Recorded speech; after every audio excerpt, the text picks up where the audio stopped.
का बेसब्री से इंतजार था, उसका ऐलान हो चुका है। जी हां, मध्य प्रदेश की विजयपुर और बुधनी साथ ही रायपुर दक्षिण सीट पर विधानसभा उपचुनाव 13 नवंबर को होंगे। इसके लिए बीजेपी और कांग्रेस ने अब तगड़ी तैयारी भी कर ली है। दोनों ही पार्टियां सीटों पर अपनी अपनी जीत का दावा कर रही हैं। चलिए देखते हैं एक रिपोर्ट।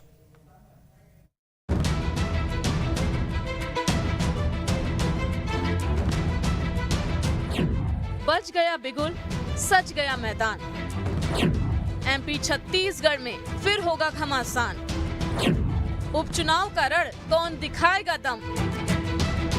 जिन तारीखों का बेसब्री से इंतजार था, उनका ऐलान हो गया है। दरअसल चुनाव आयोग ने मध्य प्रदेश की विजयपुर, बुधनी और छत्तीसगढ़ की रायपुर दक्षिण सीट पर विधानसभा उपचुनाव का ऐलान कर दिया है, जिसका मतलब साफ है कि एक बार फिर से मध्य प्रदेश और छत्तीसगढ़ में सियासी पार्टियों के बीच चुनावी घमासान मचने वाला है।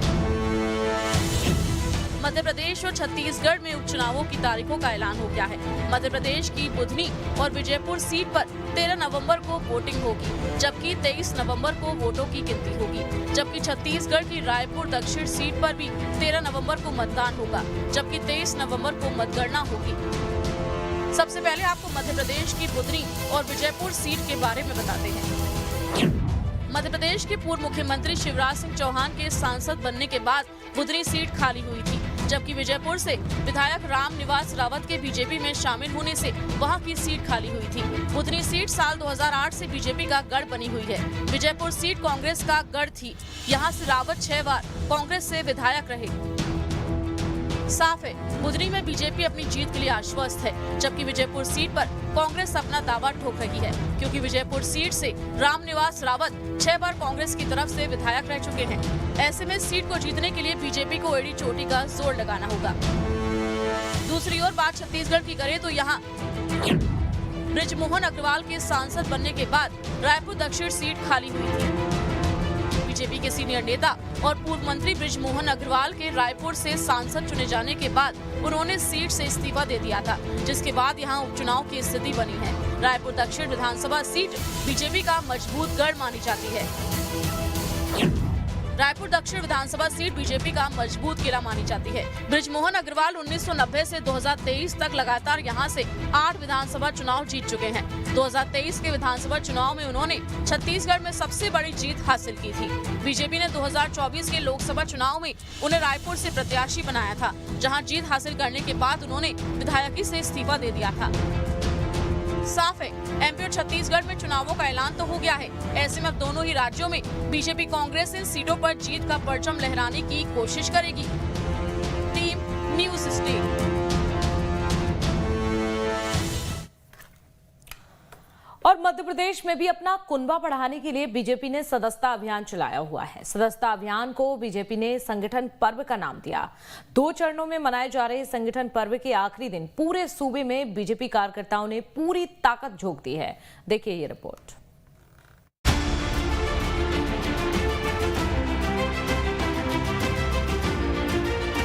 मध्य प्रदेश में भी संगठन चुनाव की तरफ आगे बढ़ रही बीजेपी ने सदस्यता अभियान चलाया हुआ है। संगठन पर्व के तहत बीजेपी ने एमपी में करीब 1.5 करोड़ से ज्यादा नए सदस्य पार्टी से जोड़ने का बड़ा लक्ष्य निर्धारित किया था। मध्य प्रदेश बीजेपी ने 2 चरणों में सदस्यता अभियान चलाया। सदस्यता अभियान का दूसरा चरण 1 अक्टूबर से शुरू होकर 15 अक्टूबर को खत्म हुआ। बीजेपी ने महानगरों से लेकर ग्रामीण अंचलों तक नए सदस्य बनने के लिए पूरी ताकत झोंक दी है। बता दें कि बीजेपी ने एमपी में 1.40 करोड़ नए सदस्य बनाने का दावा किया है। बीजेपी नेताओं का फोकस युवा वोटर्स पर रहा। बीजेपी के नए सदस्यों में 50% युवा शामिल हैं। 15% महिलाओं ने भी बीजेपी की सदस्यता ली। आदिवासी और ओबीसी वर्ग के तय टारगेट के पास बीजेपी पहुंची है। कई बीजेपी सांसद अपना टारगेट पूरा नहीं कर पाए। शहरी क्षेत्रों में ग्रामीण क्षेत्रों की अपेक्षा ज्यादा सदस्य बने हैं। इधर एमपी में सदस्यता अभियान के प्रभारी भगवान दास सबनानी ने दावा किया है कि मध्य प्रदेश में दोनों चरणों में मिस्ड कॉल से करीब 1.40 करोड़ नए सदस्य बना लिए गए हैं। पिछली बार 2014 में जब सदस्यता हुई थी उस समय हमारे 96 लाख हमारे मिस कॉल से सदस्य थे, लेकिन वो बाद में जो हमने उसका सत्यापित किया तो सत्यापित करते हुए 68 लाख की सदस्यता थी। 8 महीने का समय था, लेकिन अभी बहुत छोटी अवधि में 45 दिन में भारतीय जनता पार्टी मध्य प्रदेश ने बहुत ऊंची छलांग लगाई है। कार्यकर्ताओं के लिए बधाई है।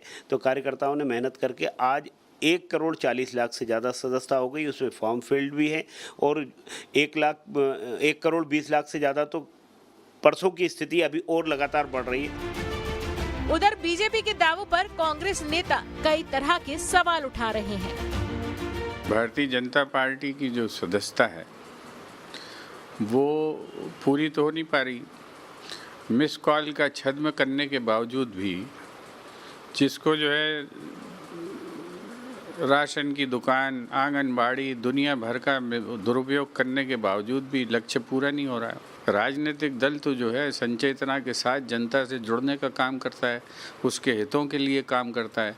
ये तो सदस्य बनाने के लिए भी ठेके पे लोग ढूंढ रहे हैं।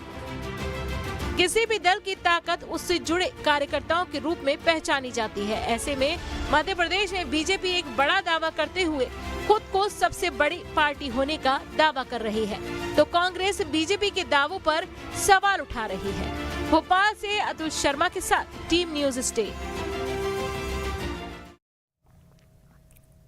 एमपी के उप मुख्यमंत्री